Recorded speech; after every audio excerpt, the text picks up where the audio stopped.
Welcome to Make It Happen Monday. Today I want to share 3 foods that I am currently enamored with that I wish I had discovered sooner in my lifetime. So, and what makes these 3 foods special are, first of all, they're really convenient. I'm the queen of convenient because time famine is one of my life's greatest challenges.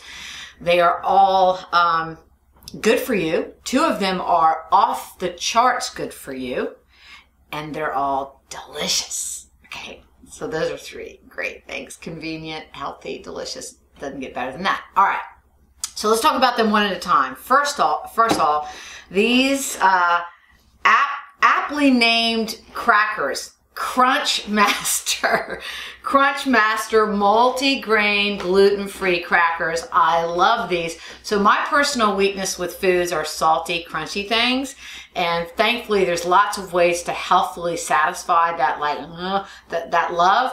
And I love these crackers as a cracker. They're very wholesome. If you look at their ingredients, you know, they're all kind of whole food based ingredients. I don't have my damn glasses on, so I can't really, but it's like, you know, brown rice flour, and there's all kind of yummy seeds in there and just good stuff. And the telltale marker, remember, healthy, wholesome, you know, crunchy, salty snack is that there's at least 2 grams of fiber and at least 3 grams of protein. So with these, we have 2 and 3. 2 grams of fiber and 3 grams of protein. Anyway, and then you can just look at the list of ingredients.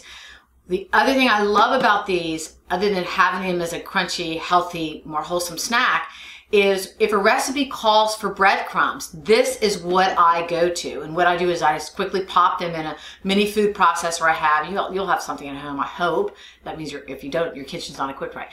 That you could quickly grind them up. And so I use them when I make my really killer good crab cakes. I used them the other night when I made bean cakes. If I make things like zucchini fritters or squash fritters, then anytime a recipe calls for breadcrumbs, that is a really great one to do, and they're gluten-free. My husband can't do gluten, so love those. Okay, the next one is baked tofu. So tofu is an example of a whole soy food. All sorts of things I could say about any whole soy food. I mean, first of all, they're all super nutritious. Let's just talk about tofu first. What makes it so special as far as its nutritional profile? Off the charts levels of almost all minerals. If you eat 2 of these squares, 77% of your daily requirement for calcium, but any other mineral you could name to me is going to be in there at a pretty good level. A good source of B1, a nice source of plant-based omega-3 fats, and of course, all the essential amino acids. This is a complete plant-based protein. We're really trying to get people to shift to do more plant-based proteins and less animal-based proteins based on the health value of that shift. And what I love about the baked tofu, it's ready to go. I mean, and it's a little more firm than standard tofu, and it's infused. And I don't have any commercial relationship with any of these products, by the way. Know that, please know that. Not in any way.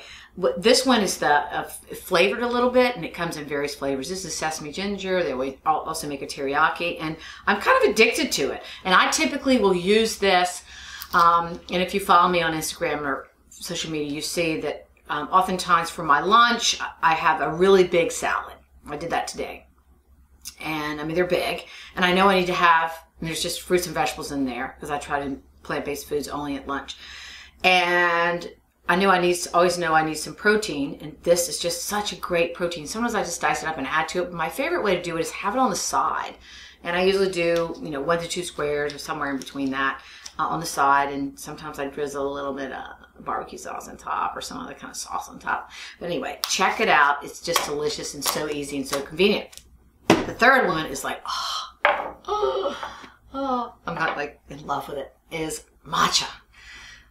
So I'm a huge advocate of drinking freshly brewed tea. You probably heard me talk about that many times. And when I say that, I'm talking about green tea or oolong tea or black tea or white tea. And it could be, or it could be an herbal tea. But I want to talk specifically about matcha. So what is matcha? Matcha is unique in that it is basically green tea leaves that they've taken the leaves, they've dried them and ground them up into this super fine powder. So you're getting all the benefits in the leaves, which when you do the tea, you're just getting, think about it. You don't eat the leaves. This is like you're eating the flippin' leaves. Let me give you some perspective on the special things that are in matcha. Well, it is basically equivalent, especially if you do a high quality one, to getting the antioxidant power in anywhere from 10 to maybe even 20 cups of green tea. 1 cup of matcha will give you 20 times more the antioxidant power than a serving of blueberries. And remember, it's the catechins, very, very potent antioxidants that are in the tea leaves. There's one that's world famous, EG. CG is like a wonder compound, and at least in the test, in the lab, doing all kind of special things, heart protection and cancer protection and brain health and all sorts of things. The other thing really special, there's lots of things. I don't even have time to give you all the benefits of matcha. You can go online and read about it. I'm just giving the high points. The other thing about matcha that makes it really special is it's really, really high in L-theanine. L-theanine is an amino acid that's Mother Nature's Valium. It has known calming effects both at the level of the mind and the body, but at the same time, it also kind of helps us focus. And then there are things in matcha, things in those green tea leaves that actually can boost up our energy and boost up our endurance. So we get this wonderful kind of mix of like energy and focus, but yet at the same time we're calm. We're very calm. And there's 5 times more L-theanine in matcha tea than you can get in green, black, white, or oolong. Okay? And then the flavor. So matcha you can get in, right off the grocery shelves, but it's like red wine. Lots of levels of quality. Just like you can get a $1,000 bottle of red wine, you can get some really, really expensive special matcha, and then you can get just garden variety. I encourage you to experiment, to play around with it. I recently got a pricey one just to see a ceremonial level, they call it ceremonial level matcha. I cannot believe how smooth it is. It's just incredible. I'm absolutely hooked. And again, I have no commercial relationship with any matcha companies, but I'm like totally turned on by how this is like what it's doing for me and how it makes me feel and what I've read about it. And I think there are a lot of people that don't know about it that need to. So I hope that this little video on these 3 sort of superstar foods, particularly in my life right now, encourages you to maybe give them a go. Thank you.